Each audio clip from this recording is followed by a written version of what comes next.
Hello guys, welcome back to my new video.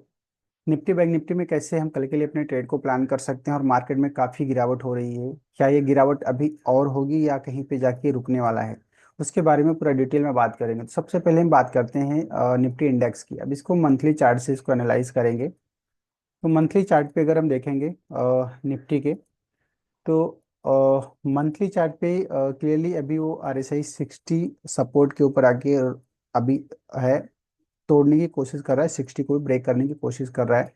और almost देखेंगे तो लास्ट 2 मंथ का लो भी ब्रेक कर दिया। और अगर वीकली चार्ट पे देखेंगे, यहाँ पे वीकली चार्ट पे, तो वीकली चार्ट पे क्या इंपॉर्टेंट ट्रेंड लाइन थी, और ट्रेंड लाइन को भी ब्रेक करने की कोशिश वो कर रहा है अभी। ये जो इंपॉर्टेंट एक ट्रेंड लाइन थी, अगर यहाँ से एक ट्रेंड लाइन बनाते हैं यहाँ पे, ये ये वाली ट्रेंड लाइन, तो ये ट्रेंड लाइन को भी ब्रेक करने की कोशिश मार्केट कर रहा है। अब ये ये जो इम्पोर्टेंट सपोर्ट था, इस सपोर्ट को मार्केट ने ब्रेक किया। अब यहाँ से अगर हम देखेंगे, यहाँ से जो पहला फॉल हुआ, यहाँ से ये फर्स्ट फॉल हुआ, ये सेकंड फॉल, तो सेकंड फॉल का रिट्रेसमेंट कितने परसेंट का हुआ? अगर सेकंड फॉल के रिट्रेसमेंट अगर देखेंगे यहाँ पे, तो उसका रिट्रेसमेंट 50% ही हुआ। फिबोनाची का 50% का रिट्रेसमेंट, और 20 SMA को उसने रजिस्टेंस बनाया। और उसके बाद एक बिग रेड कैंडल आई, टू बिग साइडवेज मार्केट था, वापस उस बिग की लो को ब्रेक किया। और आज बिग का पहला दिन था, और उसने सारे सपोर्ट को उसने ब्रेक कर दिया, ऑलमोस्ट 6 मंथ के सपोर्ट को उसने ब्रेक किया। अब इसको अगर डेली चार्ट पे इसको एनालाइज करते हैं यहाँ पे,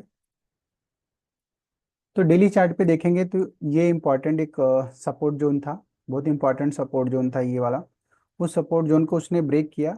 और इसको अगर इंट्राडे चार्ट में, अगर हम इसको इंट्राडे चार्ट में देखेंगे, तो उसने 15 मिनट के चार्ट पे उसने क्या किया, मार्केट पहला गैप डाउन हुआ, गैप डाउन होके वापस ऊपर की तरफ गया। और ये जो इम्पोर्टेंट सपोर्ट था, उसी को उसने CIP कर लिया, मतलब उसको उसने रिटेस्ट कर लिया। और उसके बाद मार्केट कंटिन्यू नीचे की तरफ फॉलो हुआ। तो एक ये अच्छी साइन नहीं है। और बैंक निफ्टी तो काफी वीक दिख रहा है। तो इसमें अब दूसरा सपोर्ट कहाँ पे, दूसरा सपोर्ट हम हमें जो मिल रहा है वो 22,600 के आसपास एक इंपॉर्टेंट सपोर्ट है एटलीस्ट निफ्टी में। उसके पहले यहाँ पर कोई सपोर्ट नहीं दिख रहा है। अब यहाँ पर भी एक सपोर्ट, ये गैप का सपोर्ट है। अगर यहाँ पे मार्केट अगर सपोर्ट लेता है, तो फिलहाल दो सपोर्ट अभी इमीडिएट सपोर्ट हमारे पास है। एक है 22,800 के आसपास, एक है 22,630 के आसपास। तो ये दो इंपॉर्टेंट सपोर्ट बनता है निफ्टी में। और ये इंपॉर्टेंट रेजिस्टेंस बनेगा, क्योंकि ये इंपॉर्टेंट सपोर्ट था।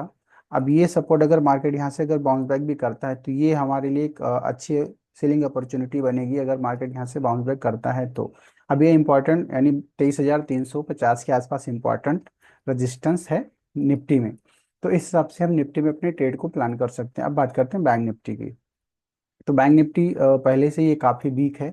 और इसको अगर हम मंथली चार्ट से एनालाइज करेंगे इसको, तो मंथली चार्ट पे देखेंगे, तो मंथली चार्ट पे भी 20 SMA को तोड़ने की कोशिश कर रहा है। मतलब उसने लास्ट टाइम 20 मूविंग एवरेज को कब तोड़ा था, उसने 2022 में जून में तोड़ा था। उसके बाद वो पहली बार यानी ऑलमोस्ट 2 ढाई साल के बाद वापस वो 20 SMA को तोड़ने की कोशिश कर रहा है, ऑलमोस्ट तोड़ दिया है। तो अभी भी खत्म नहीं हुआ, तो यहाँ से बाउंस बैक देखने को मिल सकता है। बट फिलहाल अभी वो 20 SMA को ब्रेक करने की कोशिश कर रहा है। और सबसे इंपॉर्टेंट चीज़ है, जो ये एक इम्पॉर्टेंट ट्रेंड लाइन थी, ये 5 साल की इंपॉर्टेंट ट्रेंड लाइन है, इस ट्रेंड लाइन को उसने ब्रेक कर दिया है। ये ट्रेंड है जो कोविड वाली जो ट्रेंड लाइन थी, उस ट्रेंड लाइन को उसने बिग कैंडल बिग वॉल्यूम के साथ वीकली चार्ट में उसने ब्रेक डाउन कर दिया है। ये वाली ट्रेंड लाइन बहुत इंपॉर्टेंट ट्रेंड लाइन थी। जबकि ये ट्रेंड लाइन पे अगर देखेंगे, तो यहाँ पर कितनी बार सपोर्ट लिया है, 1 2 3 4 5 6 7 बार उसने सपोर्ट लिया। तो ये पीरियड ट्रेंड लाइन भी है और काफ़ी इंपॉर्टेंट ट्रेंड लाइन थी। उस ट्रेंड लाइन को बैंक निफ्टी ने ब्रेक डाउन किया। और RSI में भी देखेंगे, तो वीकली चार्ट पे अगर मोमेंटम देखेंगे, तो वीकली चार्ट पे 40 ब्रेक कर रही है, एक अच्छी साइन है। क्योंकि उसने कोविड के बाद, कोविड में एक बार उसने 40 को ब्रेक किया था। उसके बाद उसने यहाँ पर 2022 जून में उसने 40 को ब्रेक किया था। But immediate sharply bounce back ऊपर की तरफ आ गया था। तो यहाँ पर भी बाउंस बैक देखने को मिल सकता है ऊपर की तरफ, क्योंकि अभी वीक खत्म नहीं हुआ है। बट ये वीकली में RSI में जो RSI का 40 ब्रेक हो रहा है, एक अच्छी साइन नहीं है। और अगर सेम लेवल पे अगर बॉलिंजर बैंड को लगा के देखेंगे, तो यहाँ पर वॉलीटिलिटी नीचे की तरफ बढ़ रही, मतलब ये जो बैंड है, ये बैंड नीचे की तरफ खुल रहा है। तो वर्किंग ऑन द बैंड, जब भी बैंड नीचे की तरफ खुलता है, तो एटलीस्ट कम से कम 2 से 3 से 4 कैंडल वो बैंड के ऊपर वर्क कर सकता है। तो इसके हिसाब से अगर देखा जाए तो जो नेक्स्ट सपोर्ट बनता है उसके हिसाब से, तो जो इलेक्शन का जो ये इंपॉर्टेंट सपोर्ट था 46,000 के आसपास, वो इंपॉर्टेंट सपोर्ट है वीकली चार्ट पे। अब अगर इसके इंट्राडे चार्ट पे अगर हम देखेंगे यहाँ पे, डेली चार्ट पे बॉलिंजर बैंड को मैं हटा देता हूँ। तो बॉलिंजर यहाँ पर देखेंगे डेली चार्ट पे इसने सपोर्ट को ब्रेक कर दिया है। अब इसका बीच में कोई नेक्स्ट सपोर्ट है, नेक्स्ट सपोर्ट उसका सीधा 46,000 के आसपास में ही है।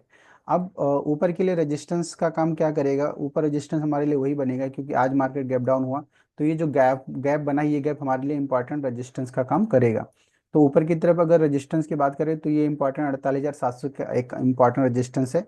अगर इसको भी इंट्राडे में चार्ट में देखेंगे, अगर हम 15 मिनट चार्ट पे, तो उसने उसको भी जाके उसी गैप को रिटेस्ट किया, मतलब ऊपर की तरफ मार्केट गया, और ये जो इंपॉर्टेंट गैप था, इसी गैप को मार्केट रिटेस्ट करके वापस शार्पली बाउंस बैक नीचे की तरफ मार्केट जा रहा है। तो अब इस लेवल पे अगर हम शॉर्ट करेंगे तो हमें कुछ भी नहीं लगेगा, क्योंकि ऑलरेडी मोमेंटम नीचे की तरफ ब्रेक हो चुका है। अब एक वापस पुल बैक मिले ऊपर की तरफ, या इंट्राडे में कोई 15 मिनट या आवरली चार्ट पे कोई अगर एक पुल बैक मिले, तो उसके हिसाब से हम इंट्राडे चार्ट पे शॉर्ट कर सकते हैं। बट इस लेवल पे यहाँ पे हमें शॉर्ट करेंगे तो शायद हम ट्रैप भी हो सकते हैं, क्योंकि ये काफ़ी मोमेंटम नीचे की तरफ शिफ्ट हो चुका है। तो थोड़ा वेट करना चाहिए मार्केट को, थोड़ा सा एक बाउंस बैक अगर ऊपर की तरफ देता है, पुल बैक मिलता है, क्योंकि ऑलरेडी यहाँ से एक देखेंगे तो कंटिन्यू, मतलब 90 डिग्री के हिसाब से मार्केट गिर रहा है। तो कभी भी मार्केट अगर ऐसा ऐसा कंटिन्यू 90 डिग्री अगर गिरता है नीचे की तरफ, तो वो ज़्यादा सस्टेन होगा, एक बाउंस बैक देखने को मिलेगा। एटलीस्ट जो पहला रिट्रेसमेंट बनेगा फिबोनाची के हिसाब से, तो उसका अगर निकाल के अगर हम मार के रखें, अगर मार्केट बाउंस बैक भी होगा, तो पहला 0.23% जो होता है फिबोनाची गैप के आसपास ही है। सेकेंड 38% का है, जो बनेगा 49,350 के आसपास। और 50% का अगर रिट्रेसमेंट करता है तो वो है 49,800 के आसपास, जो कि एक ये CIP भी है। ये जो इंपॉर्टेंट सपोर्ट था ब्रेक किया था, ये वाली लाइन।